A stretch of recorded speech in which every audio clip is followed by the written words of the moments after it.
Donc, mais c'est rare. Généralement, les programmes, c'est 4, 5, 7. D'accord? Qu'on te demande au niveau du test de langue. Lorsque tu fais le TCF Canada et qu'il y a une des compétences où tu n'as pas eu une bonne note, très souvent pour le TCF Canada, il faut refaire les 4 compétences. D'accord? Alors que par contre, pour le TEF Canada, si tu rates une compétence, il est possible de reprendre juste la compétence là. Donc, je prends un exemple. Donc, tu passes ton test de langue, le TEF Canada. Par exemple, la compréhension orale, tu n'as pas une bonne note. Mais toutes les autres 4 compétences, tu as la bonne note. Tu peux, si tu as fait le TEF Canada, juste repasser la compréhension orale où tu n'as pas eu la bonne note.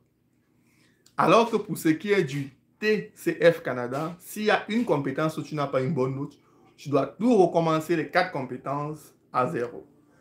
Et bien, il faut l'avouer, la majorité des personnes qui ont fait le test de langue reconnaissent que le TCF est plus facile que le TEF Canada. Bon, maintenant qu'on a fini de parler du test, je vais répondre à la question sur l'invitation des parents pendant la cérémonie de graduation. En effet, lorsque tu es étudiant au Canada et que tes parents vivent hors du Canada, très souvent, lors des cérémonies de fin d'études, les étudiants aiment bien avoir leurs parents à côté ou pour les encourager. Donc, si c'est ton cas à toi, j'ai fait une vidéo là-dessus et quelqu'un m'a demandé si c'était vraiment réaliste. Ah, bien sûr que c'est réaliste. Tes parents peuvent faire une demande de visa visiteur et venir au Canada en tant que visiteur et pouvoir assister à ta cérémonie de fin d'études. Donc, si tu veux savoir comment faire une demande de visa visiteur pour un parent qui souhaite venir assister à ta cérémonie de graduation, ça peut être un parent, ça peut être un cousin, un frère, une tante, c'est tout à fait possible de demander le visa visiteur. Et j'ai fait une vidéo là-dessus avec des éléments très importants qu'il faut mettre dans cette demande-là en particulier. Donc, n'hésitez pas à aller regarder cette vidéo-là et j'espère que ça va vous aider dans votre démarche d'immigration. Autre question. Travail pour conjoint avec un statut de travailleur. Oui.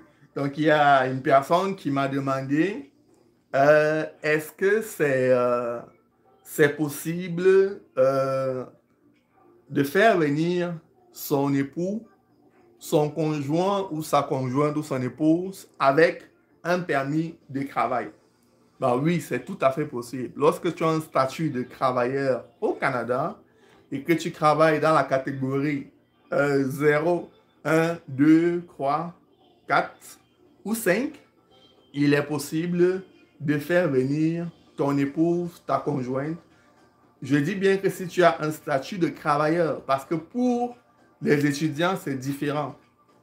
Avant, les étudiants pouvaient faire venir leur épouse ou leur époux au Canada.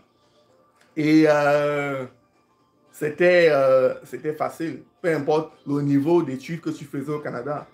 Mais l'immigration a décidé que les seules personnes qui pouvaient faire venir leur époux, leur épouse au Canada, ce sont les personnes qui font une maîtrise ou un doctorat.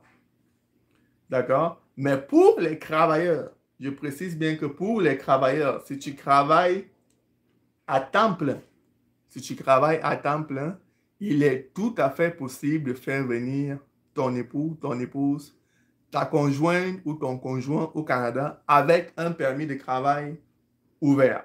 Mais il faut que tu travailles à temps plein. Donnez-moi 2 secondes.